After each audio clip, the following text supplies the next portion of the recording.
Twelfth में बोले जाने वाला हर साल का सबसे बड़ा झूठ कि मैंने आखिरी के 2 महीने में सिर्फ और सिर्फ एनसीईआरटी पढ़ी थी और मेरे 98% आ गए। अगर YouTube पे किसी एक पर्सन की बात सुनकर आप भी पैर पे पैर रख कर सिर्फ एनसीईआरटी को ही सजा के अपनी टेबल पे बैठ गए हो मेरे प्यारे बच्चे, तो इस साल की सबसे बड़ी भूल कर रहे हो अपने फ्यूचर और मार्क्स के साथ। Welcome to reality check. देखो, पेपर बनता तो एनसीईआरटी से ही है, लेकिन मैं सारे बच्चों की बात नहीं करी। मैं उन 80% बच्चों की बात कर रही हूँ जो एनसीईआरटी को एक नॉवल की तरह रीड करते हैं, लेकिन जब एग्जामिनर क्वेश्चंस को घुमा के पूछता है, जैसे कि मैम कॉम्पिटेंसी बेस हो गया, एमसीक्यू क्वेश्चन हो गए, असर्शन रीजन हो गए, और उसने क्वेश्चन को डायरेक्टली नहीं इनडायरेक्टली घुमा के आपसे कॉन्सेप्ट पूछा, तो वो क्वेश्चन हमारे हिलते भी नहीं। तो बेटा, एनसीईआरटी जो होती है वो फाउंडेशन तो है, लेकिन सफिशिएंट। तो आखिर सच क्या है? तो hello everyone, welcome to Science and Fun, जहां टीचर्स आपको दिल और दिमाग दोनों से पढ़ाते हैं। I am Jyoti, your chemistry mentor. आज की इस वीडियो में मैं आपके दिमाग से एनसीईआरटी वाले झूठ और रेफरेंस किताबों के भूत उतारने वाली हूँ। इस वीडियो में मिलेगा आपको 2026 का एग्जैक्ट ब्लूप्रिंट कि हम लोगों को कैसे कैसे चीजें फॉलो करनी है, यानी कि एनसीईआरटी को मुझको कैसे अपने यूज में लाना है, एनसीईआरटी के अलग भी क्या मुझको किसी रेफरेंस किताब की जरूरत है,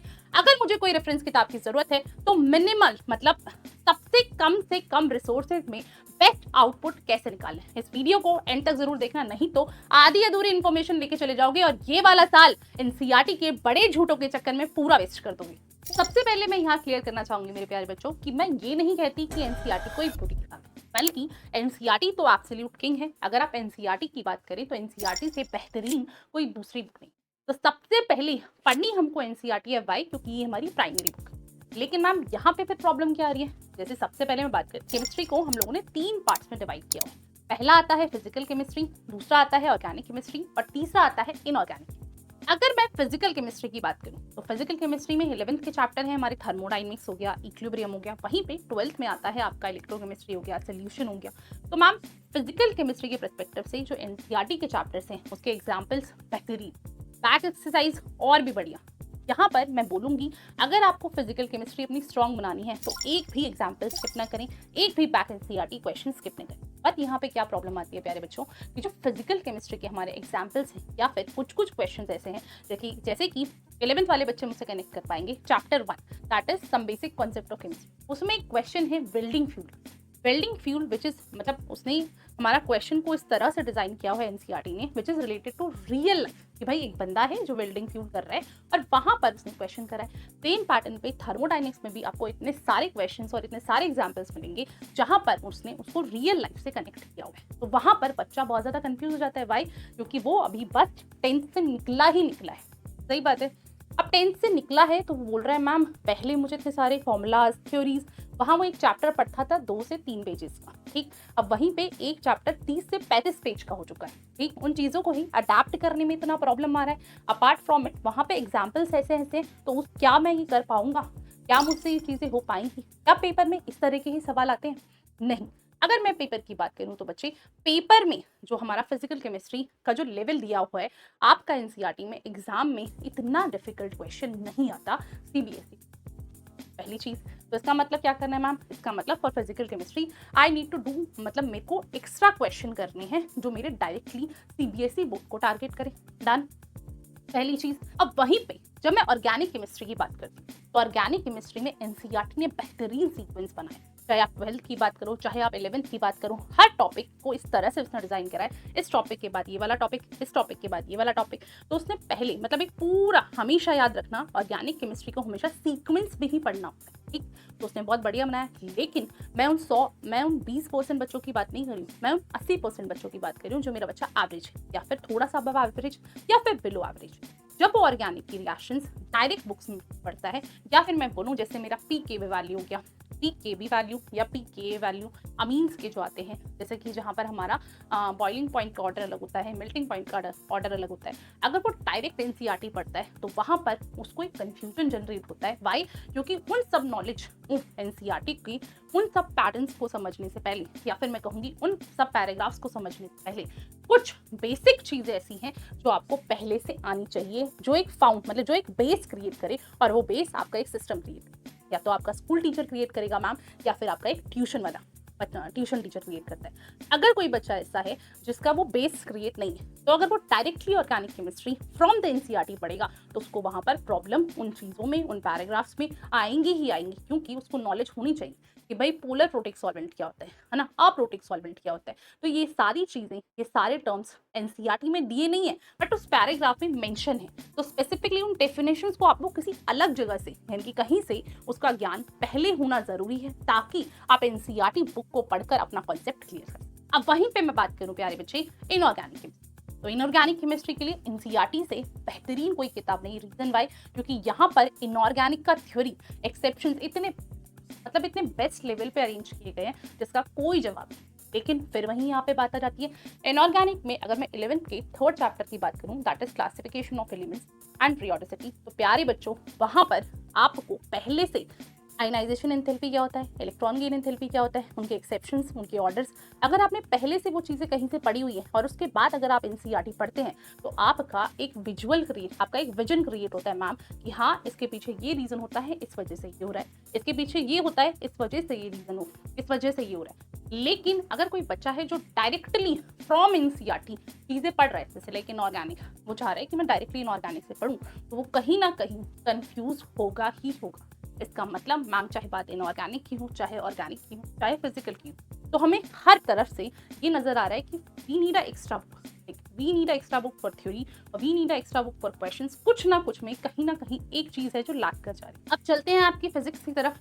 जब आप फिजिक्स की बात करते हैं तो फिजिक्स में ये देखा गया है, जनरल टर्म्स में बात करूँ, मतलब सारी 11th की बात करो या फिर 12th की बात करो, तो एक कॉमन चीज़ आती है कि फिजिक्स के एग्जाम्पल्स तो बहुत बढ़िया हैं, लेकिन वहीं पे ये देखा जाता है कि उनकी जो काफ़ी चैप्टर्स की जो बैक एक्सरसाइज है वो थोड़ी बेसिक लेवल की। और एक और चीज़ यहाँ पे मैं ऐड ऑन करना चाहूँगी, पिछले 4 से 5 साल में ये नोटिस किया गया है मैम कि जो हमारे एग्जाम की 80% सवाल है, या फिर आप कहें 80 to 90% जो सवाल हैं वो हमारी एनसीईआरटी बुक्स से है ही नहीं। तो अब बच्चा कहाँ से आ गया ना सवाल कि भाई फिजिक्स के एग्जाम्पल्स बहुत अच्छे हैं फिजिक्स के चैप्टर्स के, बट बैक एनसीईआरटी बेसिक्स है, बेसिक है। अब मैंने कॉन्सेप्ट पढ़ा, मान लो मैंने फिजिक्स का कोई भी चैप्टर पढ़ा, कोई भी चैप्टर, अब वो चैप्टर पढ़ने के बाद अगर मैं बैक एनसीईआरटी कर रही हूँ, बहुत बढ़िया, एग्जाम्पल्स कर रही हूँ, बहुत बढ़िया, लेकिन अभी भी यहाँ पे प्रॉब्लम ये है कि जो भाई एग्जाम में मेरा 80 to 90% क्वेश्चन आ रहा है वो तो एनसीईआरटी में से आ ही नहीं रहे प्यारे बच्चों।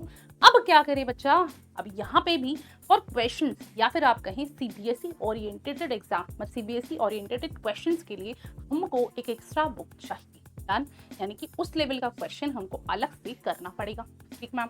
अगर वहीं पे हम मैथ्स की बात करें तो भाई मैथ्स के लिए तो हमें एक्स्ट्रा बुक चाहिए ही चाहिए। क्यों मैम, मैथ्स में जितने क्वेश्चन करो उतने कम, लेकिन मैथ्स की एनसीईआरटी के एग्जाम्पल्स सारे बहुत बढ़िया, एक्सरसाइज सारी बहुत बढ़िया, लेकिन हम लोगों को अपनी, जैसे मान लो मैम कि मैंने वहाँ पे इंटीग्रेशन के क्वेश्चंस लगाए, ठीक है, मैंने डिफरेंशिएशन के क्वेश्चन लगाए, अब क्या होगा, मैंने 1 बार करा, मैंने 2 बार करा, मैंने 3 बार करा, और मुझे अब एनसीईआरटी के ऑलमोस्ट क्वेश्चन याद होने लग जाएंगे। लेकिन फॉर प्रैक्टिस कि मैं क्या नए क्वेश्चन को एड्रेस कर पा रही हूँ, तो उसके लिए मुझे एक ऐसी बुक चाहिए जहाँ पे वही सेम पैटर्न पे, जहाँ पर मुझे एग्जाम ओरिएंटेड अपने क्वेश्चंस मिल जाए। अगर मैं बायो की बात करूँ तो बायो में तो बेटा सबसे बड़ा खेला ये है कि बायो के नीट वाले लोग भी कहते हैं कि बायो के लिए जो एनसीईआरटी है वो भगवान है।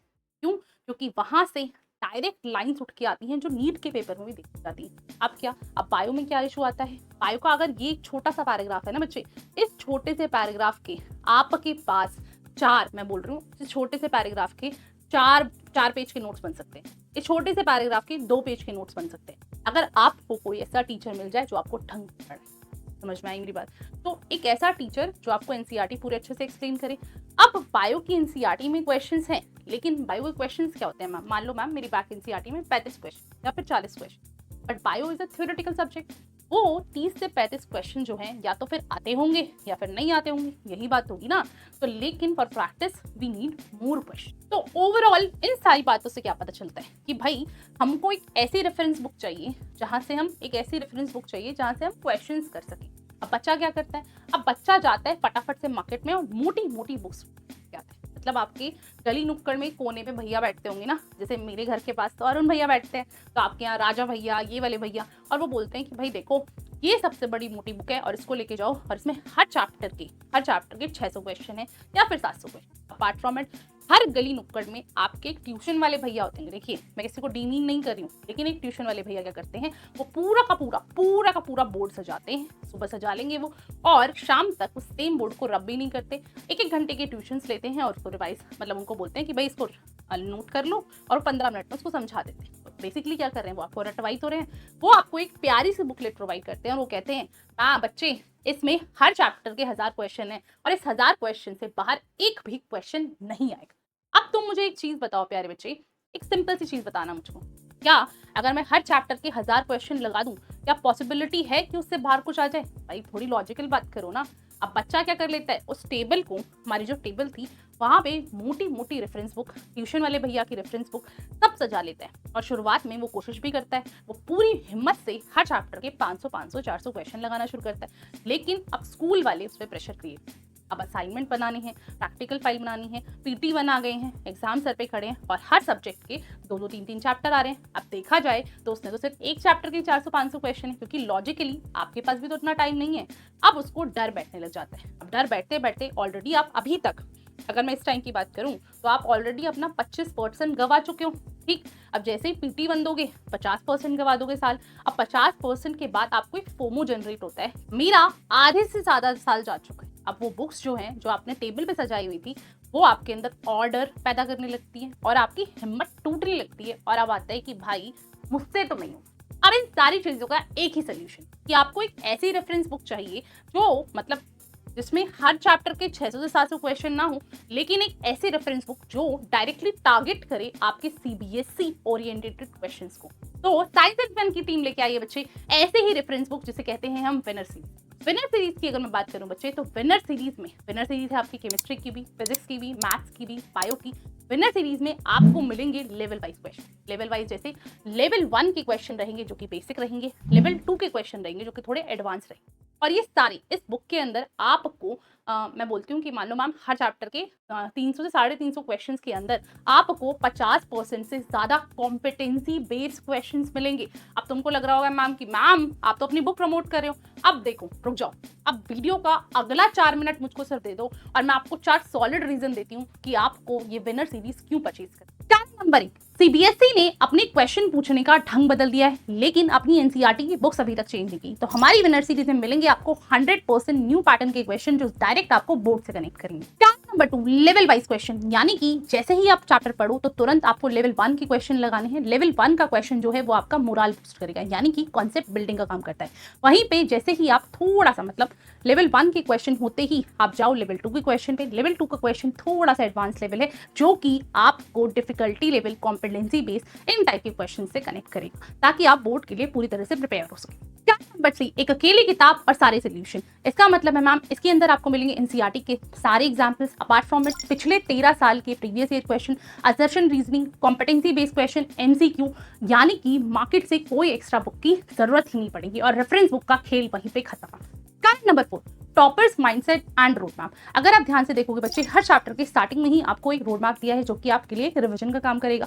Apart from it her chapter में बीच बीच में हम लोगों ने जो टॉपर्स हैं, यानी कि जो बन चुके हैं हर साल टॉपर हम लोगों से पढ़कर, उनके आंसर शीट में से हम लोगों ने वहाँ पे स्क्रीनशॉट्स लगाए हुए, ताकि आपको पता चले कि मैम टॉपर्स जो बच्चे होते हैं वो आंसर्स कैसे लिखते हैं। इट विल हेल्प यू, यानी कि मुझे पता है कि मेरे बच्चों के पास बहुत ज़्यादा नॉलेज है। सही बात है भाई, पूरे साल आपने पढ़ा है तो नॉलेज तो अपरंपार हो चुकी है, लेकिन उसको पेज पे कैसे उतारना है, तो उन स्क्रीनशॉट्स से आपको उसकी मदद मिलेगी। अब आती है हमारी सबसे प्यारी और खतरनाक चीज, वो है हमारी ये कोई ताश की गड्डी नहीं, ये है हमारी फ्लैश कार्ड। अगर मैं इन फ्लैश कार्ड्स की बात करूं बच्चे, तो इन छोटे से, यानी कि इसमें पूरी की पूरी आपकी फिजिक्स, इतने से में पूरी की पूरी फिजिक्स और केमिस्ट्री समाई है। देखो, अगर मैं आपको बात करूं कि मैम कि मान लो कि इसमें इलेक्ट्रोकेमिस्ट्री जो है वो हमारा 3 कार्ड्स में है, सोल्यूशन का जो चैप्टर है वो हमारा 2 कार्ड्स में है। अभी आपको हेल्प कैसे करेगा, लेट करते हैं कि मैम आपने एनसीईआरटी से थ्योरी पढ़ी, उस थ्योरी को आपने अप्लाई करा विनर सीरीज के क्वेश्चन में। अब रिवीजन करनी है। रिवीजन कैसे कि अगर आप स्कूल जा रहे हो, स्कूल बस में अगर आपको 5-10 मिनट का टाइम मिलता है, अगर आप सुबह जल्दी उठते हो तब आपको 5 से 10 मिनट का टाइम मिलता है, आप स्कूल में हो और पीरियड में, यानी कि एक पीरियड के बाद जब दूसरा पीरियड लगता है, अगर उसके दौरान आपको 5 से 10 मिनट का टाइम मिलता है, तो आपको क्या करना है बच्चे, इस फ्लैश कार्ड से निकालना है। फ्लैश कार्ड से फटाफट आपका चैप्टर मेरे को लगता है 5 से 10 मिनट नहीं लेगा और रिवीजन हो जाएगी। और इनकी खास बात क्या है बच्चे, और इसको खतरनाक क्यों बनाए, क्योंकि हमारी विनर सीरीज के साथ ये फ्लैश कार्ड्स बिल्कुल फ्री हैं।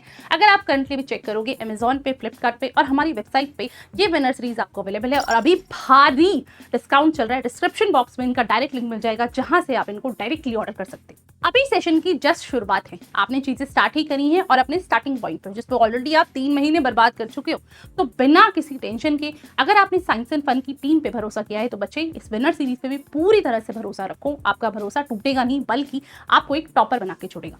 अभी डायरेक्ट ऑर्डर करो और रेफरेंस बुक की टेंशन को बाय बाय करो। अगर ये वीडियो अच्छी लगी है उसको लाइक करो, सब्सक्राइब करो और मिलते हैं बच्चे नेक्स्ट वीडियो में। तब तक के लिए अपना ध्यान रखो। बाय बाय मेरे प्यारे प्यारे एटम्स।